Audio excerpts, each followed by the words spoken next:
အားလုံးမင်္ဂလာပါခင်ဗျာဒီနေ့ကျွန်တော်ကပြောချင်တာကတော့ကျွန်တော်တို့လူမုံများမှာပဲဗျနော်မုံနဲ့မုံစီပေါ့ဗျာကျွန်တော်ပြောကြရှိတာပြောမှာပဲကြားတယ်ကျွန်တော်သွားမကြည့်ပေမဲ့ကျွန်တော်လူတိုင်းကပြောနေကြတာနော်အကုန်လုံးကထောက်ခံနေတာဟိုတကယ်ထိပ်ပိုင်းနော်နိုင်ငံကမှဥပဒေပညာရှင်ဆိုဟိုမလေးရှားမှာလာလုတ်သွားတယ် UN မှာလုတ်သွားတယ်နောက်ကျတော့တခါAustralia မှာသွားတယ်အဲ့ဒီတယောက်ဆိုတော့မှနာမည်တအားကြီးနေတာသူ့အမေအချိန်နဲ့ပေါ့လေနော်သူ့အမေအဖေအချိန်နဲ့တအားကြီးနေတာအဲ့ဒီဟာအကြောင်းကိုကျွန်တော်ဟိုလာပြီးတော့မှကျွန်တော်ရေးထားတဲ့ဟာကိုလာပြီးတော့မှလိုက်လွှဲတယ်သူ့အဖေအကြောင်းရေးထားတဲ့ဟာကိုနော်အဲ့တော့အဲ့လိုပြောရတယ်ဆိုတော့အမျိုးသမီးကပြောတာအဲ့ဒီဟာအမျိုးသမီးဆိုလေတယောက်ကပြောတာပေါ့လေအဲ့ဒါလေသူတို့ကိုယ်တိုင်ဥဆောင်ပြီးတော့အကြီးအကျယ်သတိထောက်ခံနေတဲ့ဟာတွေတဲ့ကိစ္စမရှိပါဘူးကြာဒါသူတို့ကမျိုးနဲ့ယူနဲ့မွတ်စလင်ဆန့်ကျင်နေတဲ့ဟာတွေကိုနော်အဲ့ဒါလည်းမတတ်နိုင်ဘူးပေါ့ဗျာနော်အဲ့ဒါလည်းအဲ့တော့အင်္ဂလိပ်ကိုလိုနီတွေဖက်စစ်ဂျပန်တွေအခုတအားဆိုးနေတဲ့စစ်တပ်စကစစစ်ကောင်စီ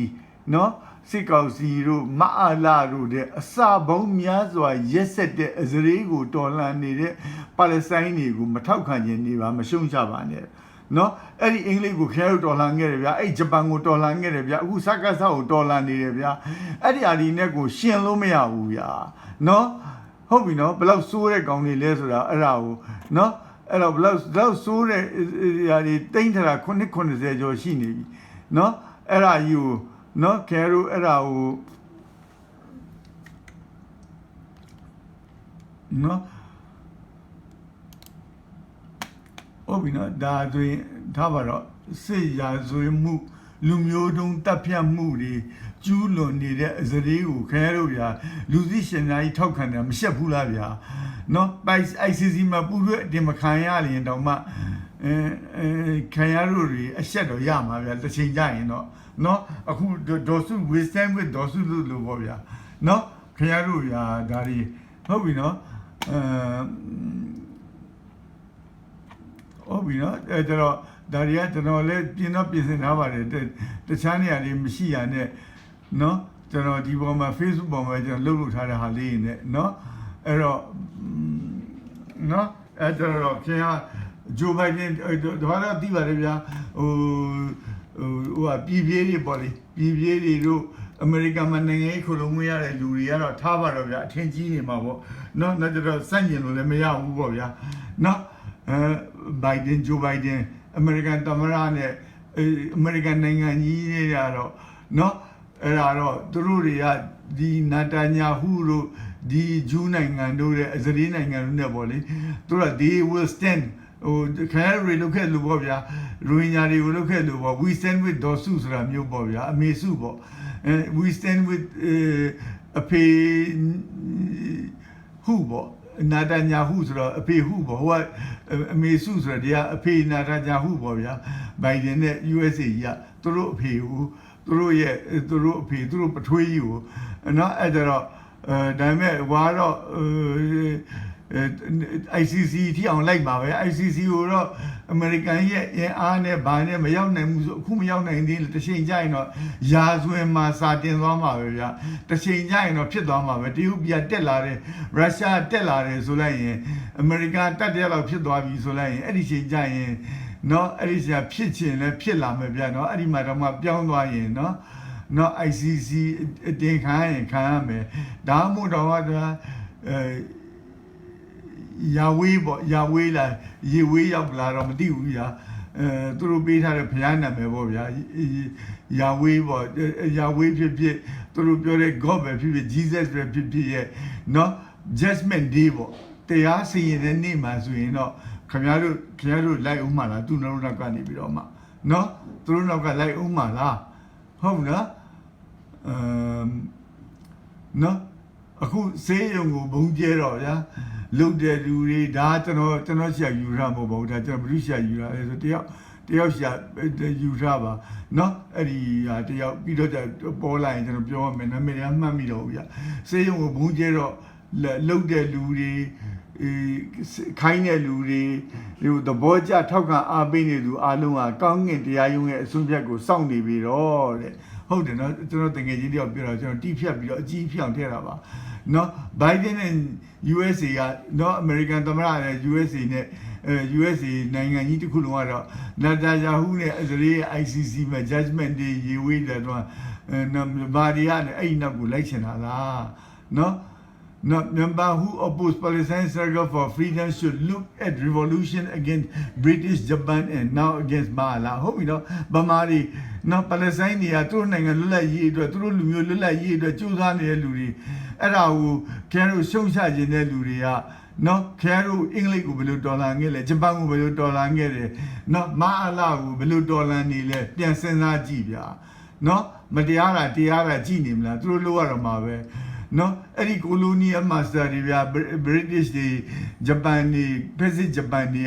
no, any Bamari, Ubia, thrown in the Anibio, no, Tanawa, Mala Biona, Sakasa Biona Mono, British, Japan, Anibio, Bamari, Sula, Indian Tolavia, anything Lavia, Miri, Dinavia, Tabai Milu, Dina, Piomni, no, hello, is a real look no, don't look at who can. No, so like the Ghani and Damini woo, you are a Muri, Bungyamni woo, you know, Gamu be Damini woo. No, English and was another can Namaduna Yellow Tira Liu, G, the Manila Jailu, Dati, Eddie Bonjo Tira Liu, or Marca Bonjo, and I was saying, no name, Mano, who are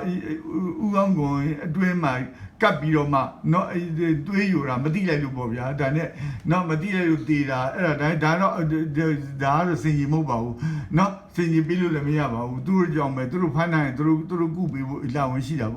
no, Dame Alloline, Kujaro, Mala, Gongian, Damuri, who made China, no, Gong, Motel, Gong Mala, Tel Goni, Bina, Gonia, Boom, the Carego. Banka powder bony, no America be America to sing Lubina, no Southern one let America ballet or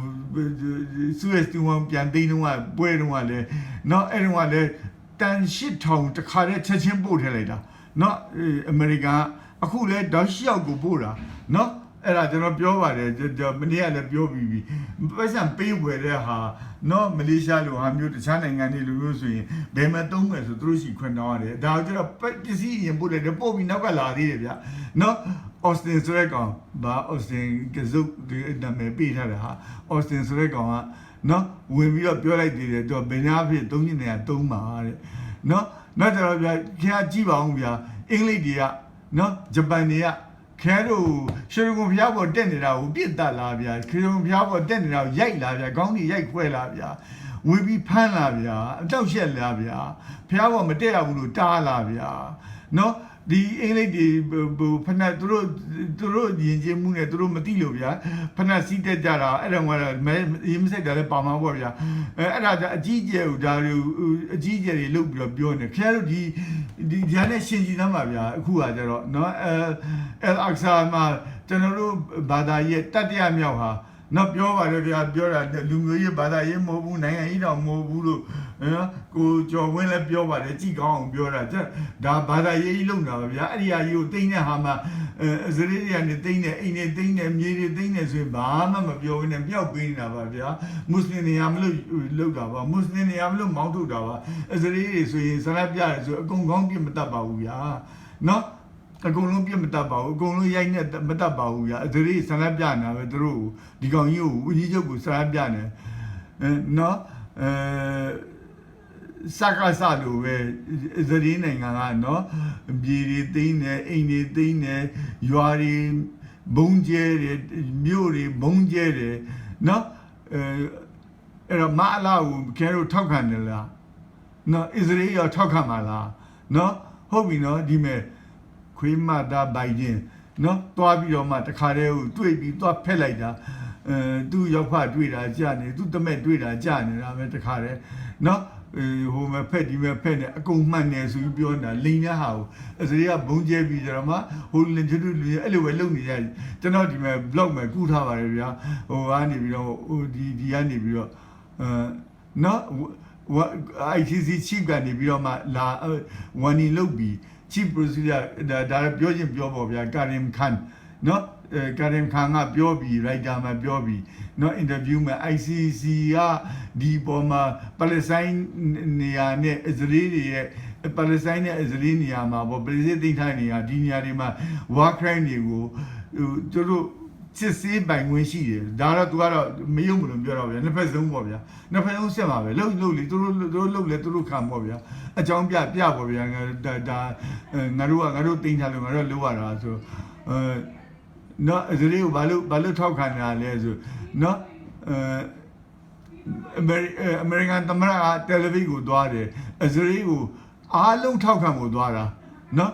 ဂါဇာစေယုံလို့ပြီးတော့ဟိုဘက်ကလှုပ်တာပါလို့ညာသေးတယ်ဗျာအစလေးရပြောဝေးဆိုဝင်စစ်တပ်ရဲ့ပြောဝေးဆိုဝင်ရှိတဲ့လူကဟာငါဒီလိုအဲ့ဒီမှာဟိုဟာဒီအဲ့နာလေးမှာဟိုဟာဒီကဟိုဟာဘာလဲဟာမတ်ဟိုဟာဒီစတက်တွေတွေ့တယ်နောက်ကျတော့ဟိုဟာဒါတွေဒုံးပြန်ပစ်တဲ့လူတွေတွေ့တယ်နောက်ကျတော့ဒီထဲမှာ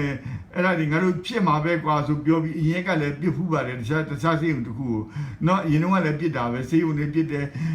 ဟိုဟာတွေပြစ်တယ်ဗာလဲကျွန်တော်တို့လူနာတင်ကားတွေပြစ်တယ်အကုန်လုံးချနေတာပဲနော်အဲ့ဒါသူလုံနေကြပဲဗမာလည်းအဲ့လိုပဲလေလူနာတင်ကားလည်းချတယ်ဗမာစစ်တပ်ချစ်လို့ချစ်လိုက်ပေါ့ဗျာခင်ဗျားတို့စစ်တာသူတို့တောင်ရှင်းနေနေဗမာစစ်တပ်လည်းချစ်လိုက်ပေါ့ဗျာအဲ့ဒီမှာကိုဗစ်ဖြစ်လို့သွားတာတော့မှလိုက်လုပ်ပေးနေတဲ့လူတွေတော့မှရိုက်တယ်နှစ်တယ်တခါတည်းကိုစစ်ဖက်နဲ့ကန်တဲ့အဲ့ဒါတွေကိုနော်ဟိုဟာဗာလဲ ambulance ဟာတွေကိုနော်အမှုတန်းတွေကိုနော်အဲ့ကြတော့အဲ့ဒီမှာနောက်ကြတော့ဒါကြောင့်မလို့ဒီသူတို့တွေစေးလည်းမရှိတဲ့တေးတဲ့တူတူငါတို့ကတနာသောအဖြစ်တေခွင့်ပေးလိုက်တာ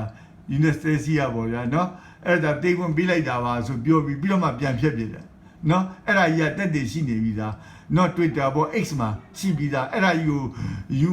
UN မှာတော့မှဖွင့်ပြောပြီးပြီဟိုဟာရဲ့ Palestine ဟိုဟာကိုယ်စားလှယ်ကနေဖွင့်ပြောပြီးပြီအဲ့ဒါကြီးကို American President ကယုံနေနော်တခါတည်းကိုယုံပြနေတယ်တခါတည်းနော်နော်ဒါတော့ဗာလဲဆိုတော့ Google ကအဲ့ဒါလုပ်နေတာ Google ကဒီဟိုကြည့်လို့ဆိုတော့မှအဲ့ချက်မဲ့ဟာဒီဟိုဟာဒီဗာလဲ Al-Jazeera ကြည့်လို့ Al-Jazeera ထဲမှာတပိုက်ပြီးတပိုက်တခါတည်းနောက်ကျဘေးကနော်ဒီလိုဘေးကနေပြီးတော့လဲပေါ်တယ်တပိုက်တဲ့လိုပေါ့တို့တပိုက်လည်းပေါ်တယ်ဒီလိုဘေးကနေလည်းပေါ်တယ်တခါတည်းအဲ့ဒီဝက်လေးဖြတ်ပြေးနေပုံတွေအဲ့ဒီဟာတွေနဲ့နော်စော်ကားတာမွတ်စလင်တွေကိုစော်ကားတာကျွန်တော် report လုပ်တာအခါ40လောက် report လုပ်ပြီးအဲ့တော့2ရက်လောက်2ရက်ခွဲလောက်3ရက်လောက် report လုပ်ပြီးတော့မနေ့ကကြာပျောက်သွားတယ်မနေ့တစ်ခေါက်ပါတယ်ပေါ်ပြီးကျွန်တော် report ရတော့ပျောက်သွားတဲ့နေ့ကိုဒီနေ့ပြန်ပေါ်လာတယ်ဒါပေမဲ့တခြားတတိထားမိကြတော့ web ပုံတော့မပါတော့ဘူးဒါပေမဲ့အဲ့ဒါကိုလည်းဥလမာဆိုတဲ့ဟာနဲ့နော်ဥလမာဆိုတာဘာလဲလွင်းသိပါတယ်ဗမာလည်းသိတယ်မလေးလည်းသိတယ်အမေရိကန်လည်းသိပါတယ်ဥလမာဆိုတာတာနာပညာရှင်ဆိုတဲ့ဟာနာမည်ကြီးနဲ့နော်အဲ့ဒါကြီးနဲ့လုပ်နေတာဒါကြီးနဲ့နော်ကျွန်တော်တော့ report လုပ်တာကြီးကိုအရင်မဆိုင်ပါဘူးနော်လီဗာပူးမိုဟာမက်ဆာလီရဲ့ဒါမဆာကာရပ်ပါဆိုပြောတာခင်ဗျားတို့သူတော့စန့်ကျင်တော့မှာပေါ့ဗျာIsrael performing a user post atrocity နော်အဲ့ဒါကိုစောင်းမတစ်ခုလုံးရှိပါတယ်ဗျာနော်အဲ့ဒါကိုAl-Ahli Hospital နော်အဲ့ဒါ Baptist Hospital ပါအဲ့မှာအစ္စရေးကထုံးစံအရလိန်တင်ကြတခုမဟုတ်တာလုပ်ပြီးရာဇဝမှုကျူးလွန်ပြီးဆိုလိန်နေကြဟိုတခြားအမေရိကန်နိုင်ငံသားအဖိုးကြီးကိုလည်းပြစ်တတ်တုန်းကလည်းဒီလိုပဲလိန်တာပဲနော်ဟိုဘာလဲတဲ့နောက်မှပြစ်တတ်တော့ရောအခုထက်လက်ဒီလိုပဲကလေးပြစ်တတ်တော့ဒီလိုပဲလိန်တာပဲပြီးတော့မှပြန်ပေါ်လာအလုံးနော်ဟုတ်ပြီနော်ဒီလိုပဲလိန်တာအဲ့ဒါလိန်တာကြီးကိုယုံပါတယ်တဲ့ဆိုရင်နော်အဲ့ဒါယူ Western media တစ်ခုလုံးကြီးကလည်းနော် Western media တစ်ခုလုံးကြီးကတောက်လျှောက်ကိုဒါထောက်ခံပြီးတော့ရေးနေတာဘယ်သူမှကိုစန့်ကျင်ရေးလို့မရတော့အောင်ကြည့်နော်အဲ့ဒါနဲ့ဟုတ်ပြီနော် Western media နော် BBC ကလည်းနည်းနည်းတော့ရင်းတာပဲဗျနော် BBC VOA အကုန်လုံးဗျာရှိသမျှဟာတွေအားလုံးmedia တွေကနော်ဟုတ်ပြီနော်အဲ့တော့ Israel response to hospital bombing a war crime under international law နော် Israel ကစေယုံကိုဘုံကျဲတာက war crime နော် စစ်ရာဇဝတ်မှုကျူးလွန်တာနော်user post atrocity routine နဲ့နော်ဒါလုံးနေကြပဲဒါဆိုရင်ဒါကောင်းတဲ့ဟွာတွေပါဗျာ Jewish activists တွေနော်40လောက် Congress ထဲမှာဝင်ပြီးတော့မှဆန္ဒပြတာအဲ့ဒါသူတို့အကုန်လုံးဖမ်းလိုက်တယ် American ထဲမှာကိုဆန္ဒပြလို့ဖမ်းတာနော်ဟုတ်ပြီနော်အဲ့ဒါတော့ဒီမဲ့ဘာလေးလဲဆိုတော့ဒီဟာလေးကကောင်းပါတယ်သူတို့ဒီဟာလေးကနော်ဒီဟာလေးတစ်ထောင်ကြည့်တာပေါ့လေကျွန်တော်တို့နော်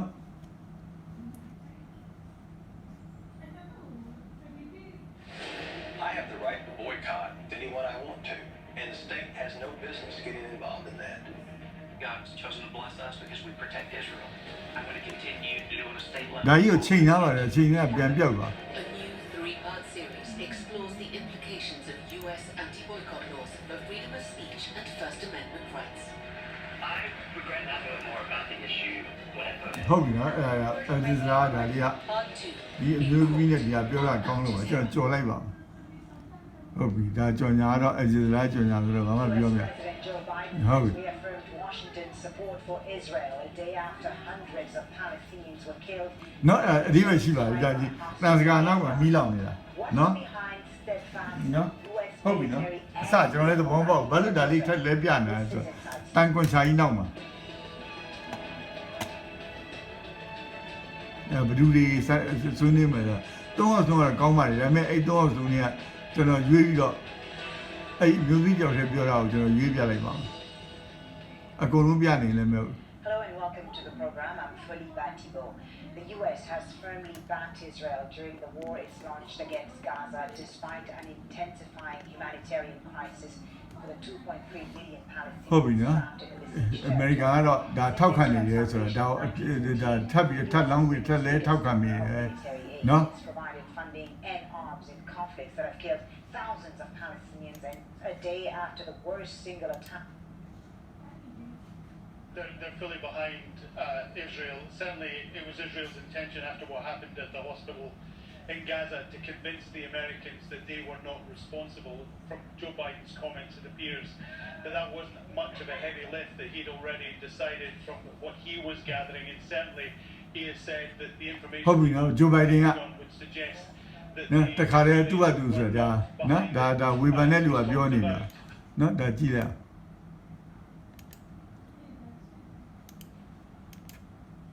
very close US ally decided to pull out. No, Alan sorry, Fisher no. in Tel Aviv, thank you. တယ်လီဗီကနေပြောနေတာနော်ဆို Let's meet our guests in Ramallah in the occupied West Bank. We're joined by Dalal Irikat, သူပြောတာလည်းတော့ကြည့်ရပါ conflict resolution No. and diplomacy at the Arab American University. Dalal is also a columnist for Al-Quds newspaper. In Washington, D.C. is Khaled El-Gindi, senior fellow at the Middle East Institute and author of Blind Spot, America and the Palestinians from Balfour to Trump. And also in Washington, D.C., Phyllis Bennis, a fellow at the Institute for Policy Studies Da, think is er tank hele juli and nu, hva'? international advisor to the Jewish Voice for Peace organization. ဒါရလူကောင်းတွေပေါ့ဗျာ Phyllis, let me start with you in Washington to understand why we've seen a visit of support by President Biden to Tel Aviv, to Israel, even after the Jew massacre at at the Ali Baptist Hospital in Gaza, even at a time when the region is boiling. Why? Why is the U.S. so committed နော် to support ဘာလို့ US ကဒါကိုတွားပြီးထောက်ခံတာ That's လဲ a very long story. I mean, we don't have time to go into the history, but I think the question today is the consequences of this visit. This bear hug diplomacy that we've seen so far means that unless there's a public call for a ceasefire, which I do not anticipate we will No. see, ဟုတ် this visit is going to be seen and should be seen နော်စီစွာမတူမခေါ်ပါဘူးတဲ့ဆိုပြောတာဒါတန်ခွန်ချာနောက်ကနေမီးလောင်နေတာပြတာ which နော် means is just an expression of that. This is not going to work unless there's a call for a ceasefire. If he had any hope နော် of seeing နော် this as winning any level ဒါ of ဒါ support ဒါ in တွေ the ကို region or elsewhere. စီအပြစ်ခတ်ရစဲရေးကို तू ကမပြောဘူးဆိုတာအဲ့ဒါကို Biden administration at a time No. when the U.S. should be calling for restraint. Restraint is something that of calling for both sides in past escalation. For Palestinians, even even going back to နော်ဒီမျိုးသမီးပြောတာလေးကောင်းလို့ကျွန်တော်လို့စဟောလိုက်ပါမယ်နော်ဒီဟာတော်တော်လေးကို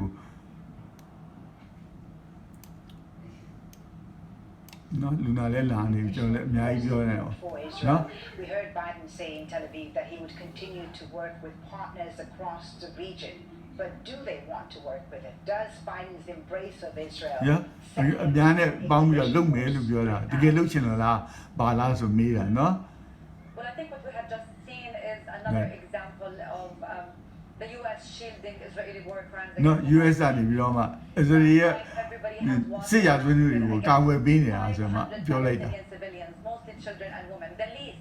we had expected from Mr. Biden today was a condemnation of the state-organized terror by Israel. As long as the U.S. continues to reward the Israeli war crimes against the Palestinian people, the Israelis will continue with impunity. ဒါ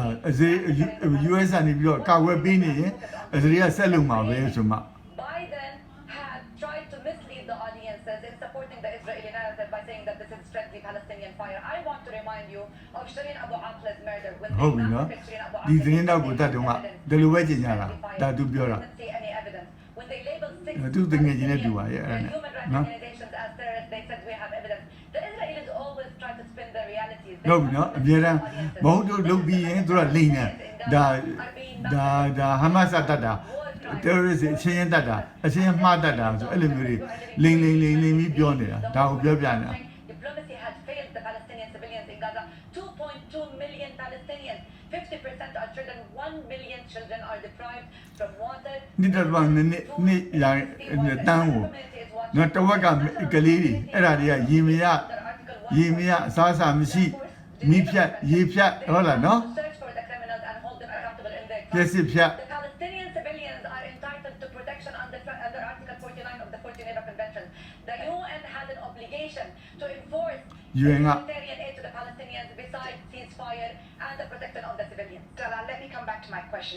And you are right. The Americans have said that their national team would look into the explosion at the hospital, but it seems that President Biden has already made his အမေရိကန်ကြည့်မယ်လို့ပြောတယ်ဒါပေမဲ့ Biden ကတော့ဟုတ်ပြီဟိုဘက်ကလုပ်တာ Coming back to my question, Dalal, what about Arab leaders? We've seen them snub Biden. Under apartheid, extrajudicial killings, detentions, confiscations of lands, settlements, and settler terror, all under the package of In a collision course now with the remind the world leaders of their obligations under the Geneva Conventions. The Arab leaders are also included. The Palestinians have gone into a 30-year peace process, a sugar-coated peace process. For 75 years, for God's sake, we have been suffering. နှစ်90ခါနေရ peace process ကြီးကနှစ်30ရှိနေပြီ Extrajudicial killings, No? detentions, confiscations of lands, settlements, and settler terror. နော်အိမ်မြေတွေသိမ်းတယ် settlement တွေလုပ်တယ်နော် We need to address the root causes of the reality that we are witnessing. ဘာဖြစ်တာလဲဒါ root cause ပေါ့အခြေခံအချက်ကဘာလဲ On every screen. It is time that every leader, every member state of the UN needs to invoke Article 25. အခိုင်အမာစောက်ထားတာလေအားလုံးညာကျမ်းမှာမြို့ပြကြီးဖြစ်တာအနည်းဝင်ကြထားကြနာရုပ်ရှင်ထဲမှာအဲ့လိုပဲတခုကဘာပြက်တာအဲ့ဒါကြနေတာပဲသူတို့တက်ကတော့ကဘာပြက်တာပါ What we are witnessing, hold on, please. This is a translation of the deal of the century in the Middle East. We are witnessing a change of the geopolitics map at the expense of the Palestinian blood. They are evicting the Palestinian people to the south, to Sinai, and then the scenario သူတို့ကလူတွေအကုန်မောင်းထုတ်နေတာ continue to the နော် West Bank. 1948ကသူတို့အကုန်လုံးမောင်းထုတ်လိုက်ပြီးအဲ့လိုပဲအကြမ်းဖက်ပြီးတော့နော်ဒါကိုဒုတိယအကြိမ်ထပ်လုပ်တာ The Palestinian cause against the Palestinian people. We have a right, and everybody should stand for their ကြည်ပါအဲ့ဒါနဲ့ဒါတွေထောက်ခံအောင်လေခင်ဗျားတို့ဗမာတွေအားလုံးကတော့ထောက်ခံနေတာပဲနော်ဗမာတွေအားလုံးကတော့ထောက်ခံနေတာမဆက်ကြဘူးလားဗျာရိုဟင်ဂျာတွေလွတ်တုံးကလည်း we stand with ဒေါ်စုလုပ်တာအဲ့ဒီဒေါ်စုလည်းရှိနေရင်ဒီလိုပဲလုပ်မှာပဲဒီပါအခု NUG တို့ NUCC တို့အကုန်လုံးကတော့အမေရိကန်အဲ့ဒီအကောင်ကြီးတော်တော်များတော့အမေရိကန်ရဲ့အကူအညီရတာတိတ်တိတ်လေးပြီးရင်လည်းပြီးမှာပါဗျာတိတ်တိတ်အကူအညီပေးတာအကောက်ွယ်ပေးတယ်ဒီလိုနဲ့သူတို့မှနိုင်ငံပြည်ခွင့်ပေးတယ်ဆိုပြီးတော့နောက်ခိုလုံဝင်ဒုက္ခရတဲ့ဒုက္ခတွေတော့ဒါတော့အမေရိကန်ဖင်ရရမှာပေါ့ဗျာထုံးစံပဲ around the time of the 1967 war. မဟုတ်ခံထုတ်တာမဟုတ် A military relationship and နော်ဒါဂျူးမပြောနေတာပါ broad-based political, diplomatic, economic, and political as well as military relationship No. we see now. အဲ့ဒါရဲ့စစ်ကုန်ကြငွေ 20% 20%နှုန်းကိုသူကအမေရိကန်ပေးနေတာ 3.8 billion နှစ်တိုင်းသုံးနေတာ What is most နော် desperately needed right now, what we are hearing from all Palestinians across Palestine, across the diaspora, ဒါဂျူမာပြောနေတာပါနော် immediate ceasefire. We have to recognize the U.S. has a history of rejecting ceasefire. နော်4 သန်းလောက်ဆို3.8 3.8လို့ပြောတယ် This goes back to 2006 in the Lebanon War, in camps led against Gaza in 2008 and 9, in 2014. Republican ရော Democratic ရောအကုန်လုံးအစ္စရေးကိုထောက်ခံတာပဲအခုလည်းထောက်ခံတာပဲယူကရိန်းကိုနော်ယူကရိန်းကိုအခုတဝက်အစိုးရဘက်ကဂျိုဘိုင်ဒန်ဘက်ကထောက်ခံတယ်ဟိုဘက်ကယူကရိန်းကိုမပေးချင်ဘူးရှော့ချင်တယ် Meaning not enough people have been killed yet. We're facing that same problem now, and the challenge of facing people who are protesting today in Washington, who are out in the streets on Monday, will be again on Friday, is to လာလိမ့်မယ်ဆိုမှပြောတယ်အပြတ်ပဲနော် Friday ကြတယ်လာလေဦးမယ်ဒီတိုင်းလဲ Washington မှာလဲဆန္ဒပြနေတာနော်ဟုတ်ပြီနော်ကျွန်တော်တို့တော့ဆိုရက်လိုက်ရင်ကောင်းပါပြီလေပြောရဒါဂျူးကပြောနေတာပါ Progressive Democrats in Congress who want the U.S. to take a harder line with Israel over its military assault on Gaza. What's happened to that? Well, I think ဒါတော့ပြတ်သွားပြီပေါ့ဗျာ voices 12 ယောက်လာလည်းမသိဘူး